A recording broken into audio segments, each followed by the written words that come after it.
every now and then there is a video game that comes along that transcends time, that transcends the art form of, or transcends what the definition of a video game is. And they really stick with you, the player.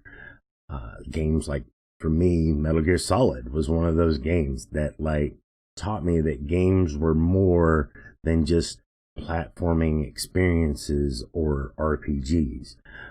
Games like Chrono Trigger introduced me to RPGs, especially the Japanese RPG genre. And then there's platforming puzzle solving games like Prince of Persia. Man, these games are just timeless. And there's rumor of a new Prince of Persia remake. Let's talk about it.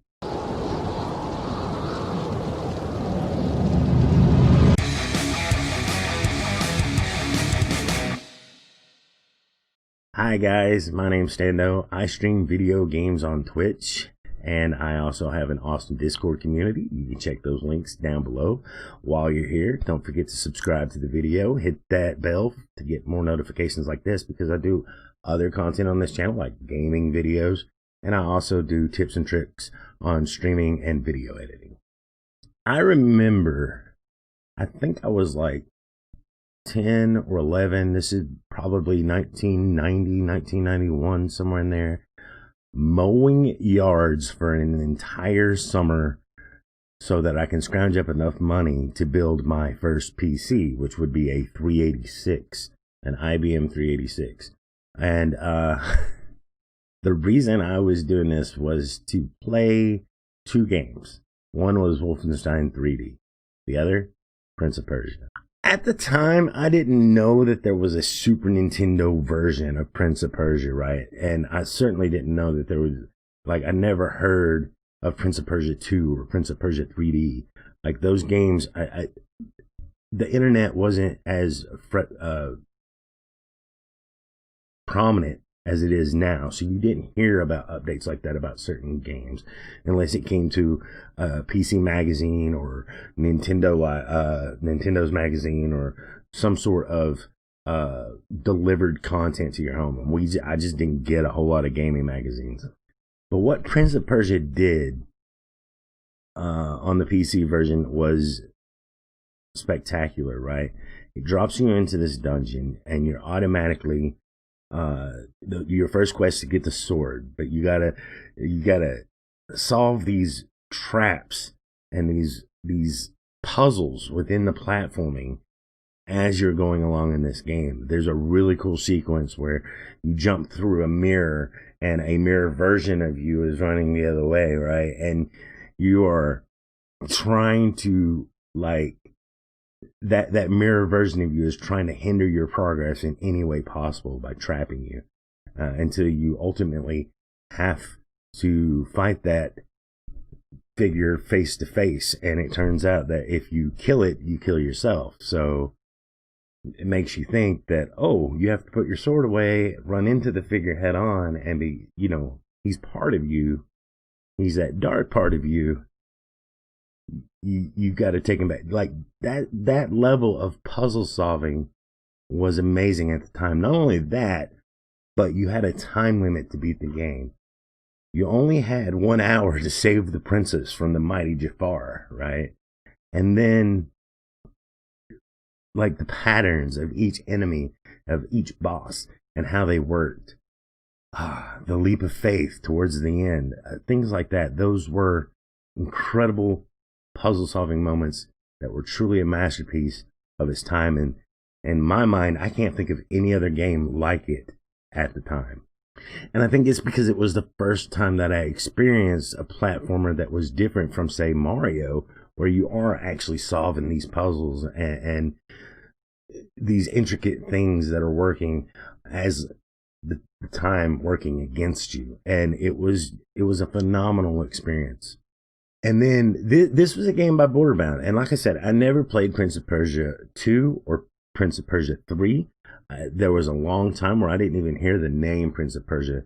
But Prince of Persia Sands of Time. I saw an advert for Prince of Persia Sands of Time coming to the PlayStation 2, Nintendo GameCube. And it looked like Ubisoft had picked up where Borderbound had left off and licensed the game. And they released Prince of Persia and the Sands of Time. And playing through that trilogy of games, right? Well, it's no longer a trilogy now. There was a fourth game that came out in 2010. But playing through that and still getting the same puzzle solving, platforming, but this time in a 3D world, for me, for the first time, with the dagger mechanics of being able to stop enemies in their tracks or slow time down or reverse time altogether when you make a mistake. This was truly something, and stylistically, that I have never seen before, and it was awesome. And then you had like the rock music coming in, right? This hardcore rock music with this classic like Arabian Nights type game, and it was the mesh was just, it was fantastic. The Warrior Within, the Two Thrones, you know, these were excellent games. And then we got that 2008 Prince of Persia. A lot of people didn't like it because of how it deviated, but it was still Prince of Persia at its heart. Yes, Elika was saving you, but that was just like the dagger, you know, it was unlimited time dagger, right? A lot of people were against the cell shading. A lot of people were against Nolan North's voice acting of a Persian prince. When really, is he a prince? He's just a thief out in the middle of the sand dunes. But at any rate, it was still Prince of Persia at its heart, and I still love that game. I still remember fondly that game and how it did things differently and tried to approach things differently with their combat system of like a really intimate one-on-one battle, and, you know, the lesson through the game of consequences and choices that you have to live with, or, you know, you repeat certain cycles. Like the themes, the thematics throughout that game were more prevalent than they were in the Sands of Time games.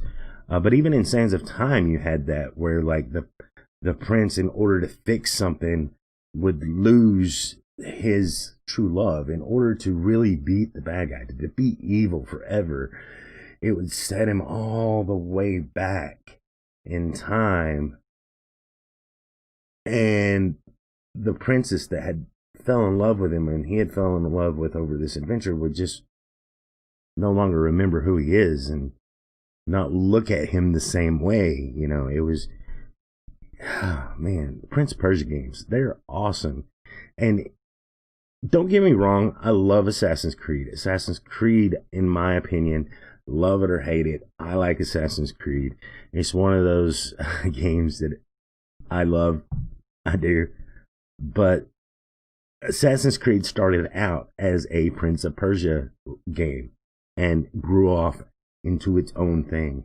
And love it or hate it, you know, that really has taken the place of Prince of Persia. And we've not gotten a Prince of Persia game since the Forgotten Sands back in 2010. And that was unfortunate. And I've always been hopeful. If you followed me for any point in time, either on my YouTube channel, my Twitch channel, Discord, or anything, I've always been hopeful that there would be a new Prince of Persia game. And all of a sudden we get this leak from a storefront. This image leaked on Twitter of a storefront promising a Prince of Persia remake coming November 2020. And while I'm skeptical, because we've not heard anything, you know, Ubisoft actually had a games release thing during the summer, and we didn't hear anything about Prince of Persia during that time. So I am skeptical. But at the same time, I'm hopeful. Like, please bring back Prince of Persia. I would love, I've missed that universe. I've missed that world. I've missed all of the things that make that franchise cohesive. Like the puzzle solving, the platform, and the themes I miss a whole hell of a lot. And Assassin's Creed deviates so far from that and has evolved into something completely different. Like, it's now a open world Witcher-like RPG more than it is Prince of Persia or the Assassin's Creed that we remember from the very first entry.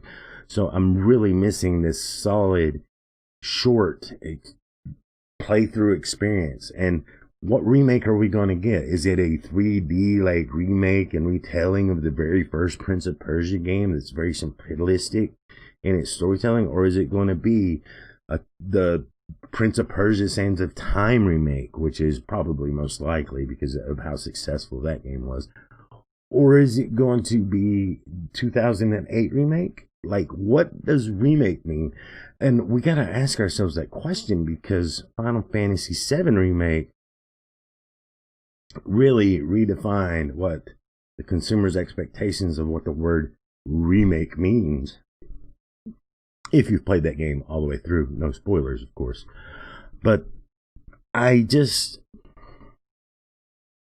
am so hopeful that Prince of Persia Remake is legit, first off, but I'm also so hopeful that it will bring it doesn't break that nostalgic feeling that I have for the classic original or the Sands of Time games, or the franchise as a whole. I truly love that universe and that world, and I'm anxious to see it come back, but at the same time kind of fearful that it could be mismanaged or mishandled and not live up to my expectations of not having a Prince of Persia for over a decade. I don't know if you guys remember Duke Nukem, but I was a big Duke Nukem fan in the mid 90s, right? And we didn't get a Duke Nukem for such a long time, and then Duke Nukem Forever came out, and it was, well, garbage. And that's a fear that you have to, that is an expectation, a thought that you have to keep down. You have to keep your expectations down when you've not seen for something for a long time. And why bring it back now? It's been gone. I've always been hopeful that it's not lost to time itself, that it's not lost forever. But then we got to ask, is this just fan service? And if so, is this a one-off? Is this,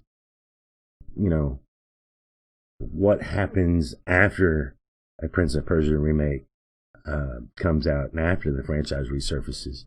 Do we move away from Assassin's Creed? Are we oversaturated with Assassin's Creed? Because I don't want an oversaturation of the Prince of Persia universe. I want these experiences, this world, this franchise to mean something, to actually literally be meaningful each time a new entry comes out. I just love the franchise, and I want to see it. I want to see it flourish. But is that a possibility? Is that an actual reality that can happen? I don't know. I hope so. Anyway, guys, it's going to do it for me. Again, leave a like on the video. Don't forget to subscribe. Check me out on Twitch. And there's some videos over here you might be interested in. Check them out. I'll see you guys later. Love your face. Have a good one.